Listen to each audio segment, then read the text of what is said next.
पढ़ा लिखा व्यक्ति हो या अनपढ़ हो, ग्रामीण हो या शहरी हो, साधु हो सन्यासी हो, गृहस्थ हो, सभी सुख ढूंढ रहे। बचपन से लेकर बुढ़ापे तक तुम सुख की तलाश करते हो। सुख ढूंढते ढूंढते जिंदगी की शाम हो जाती है। धीरे धीरे जीवन गुजर जाता है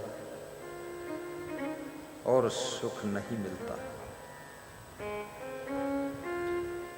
जहां जहां तुम्हारा अंदाज लगता है कि यहां सुख होगा, वहां जाकर तुम टटोलते,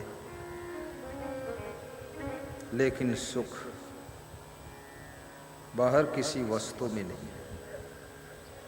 वस्तुओं में सुविधा होती है,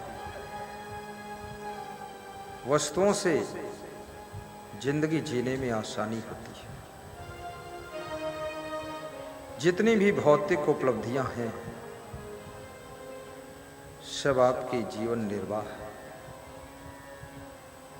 के लिए सरलता प्रदान करती है। अच्छा मकान होगा, आप आराम से रह सकेंगे।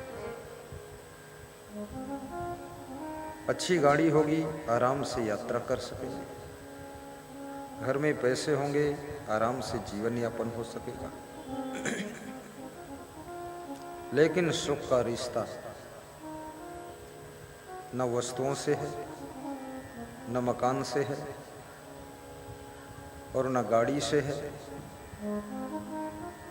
और न तो सुख का रिश्ता दुनिया के किसी सामान से।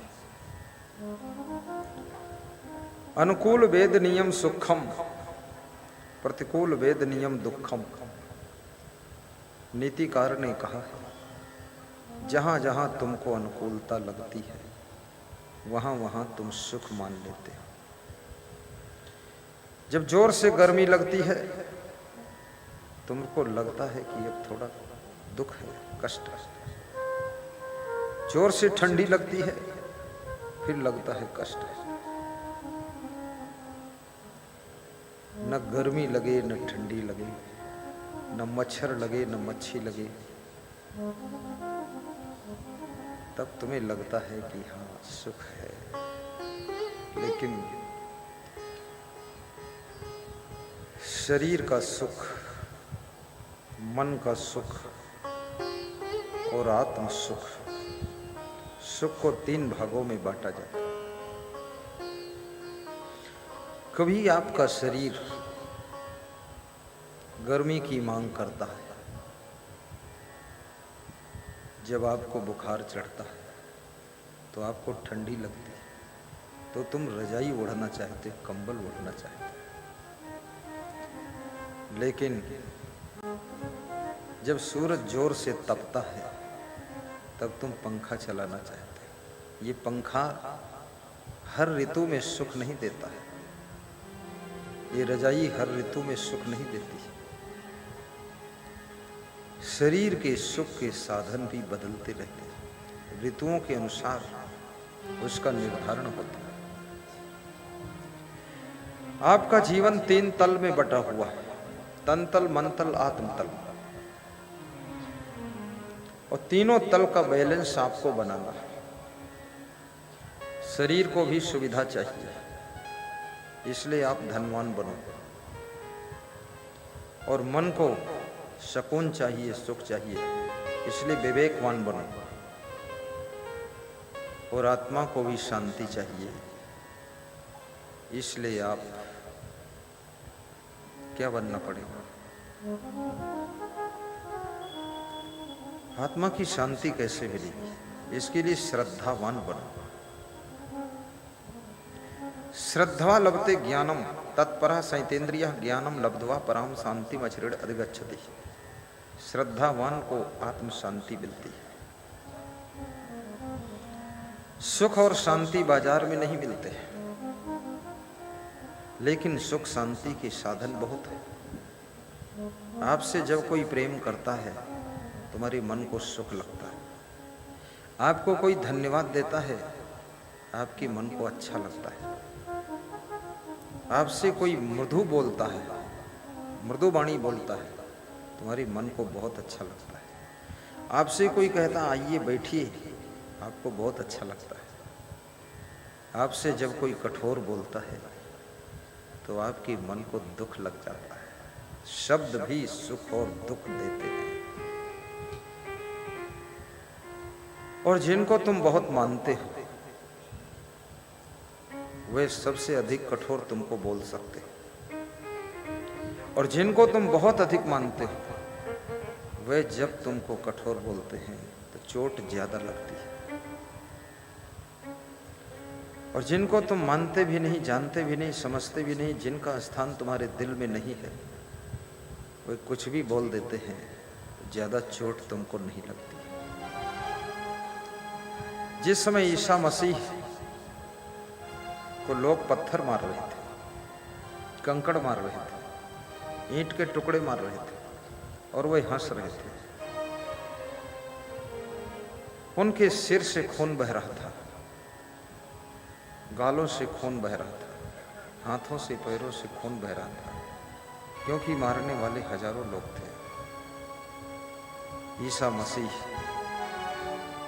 सबके पत्थर की चोटों को खाने के बाद भी हंस रहे हैं और खून बह रहा है। उसी भीड़ में एक उनका भक्त खड़ा हुआ था, उसने एक फूल उठाकर मार दिया उनके। ईसा मसीह की आंखों में आंसू आ गए और रोने लगे। तो उनके खास शिष्य ने पूछा कि पत्थरों की चोट को सहकर भी हंसते रहे प्रभु, ये फूल में इतनी चोट कहाँ लगी तो तुम रोने लगे? बोले अभी तक जो मार रहे थे वो हमको जानते नहीं थे, पहचानते नहीं थे, उनसे मेरा कोई रिश्ता नहीं था, लेकिन अब जिसने मारा है ये मेरा शिष्य है, भक्त है, इसलिए ज्यादा चोट लग गई।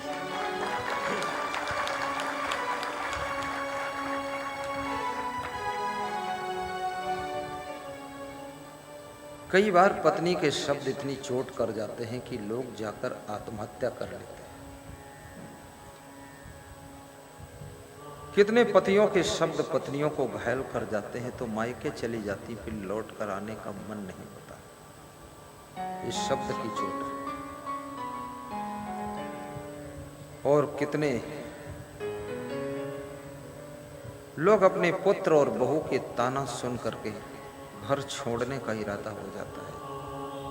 घर भी बनाया था, सब बनाया था, लेकिन मन टूट गया कि अब इसे छोड़कर कहीं दूसरी जगह रह लो। कुछ सासुओं की कर्कश वाणी को सुन करके बहुएं जब आहत हो जाती हैं, रोती भी हैं और ससुराल को छोड़कर पुनः वापस मायके चली जाती हैं और माँ बाप से कहती हैं मर जाऊंगी लेकिन अब ससुराल नहीं जाऊंगी। इसलिए कबीर कहते हैं कि शब्द बहुत बड़ी चीज है। शब्दय मारा गिर परा, शब्दय छाड़ा राज, जिन जिन शब्द विवेकिया तिनका शरीर काज। जिन्होंने शब्द पर विवेक किया और विवेक करके बोले, उनका सब कार्य सफल हो गया। एक दुकानदार 12 घंटे दुकान में बैठकर शब्द ही तो बोलता है, बोलने की कला है, ग्राहक के दिल को जीत लेता है और वो ग्राहक परमानेंट उसका हो जाता है। एक नेता मंच पर शब्द ही बोलता है अपने भाषण में और अपने शब्दों से लच्छेदार भाषण करके दर्शकों और श्रोताओं के दिल को जीत लेता है और सबकी वोट लेकर के सबके दिल में स्थान बनाकर फिर दिल्ली में जाकर बैठ जाता है। ये शब्द का खेल है।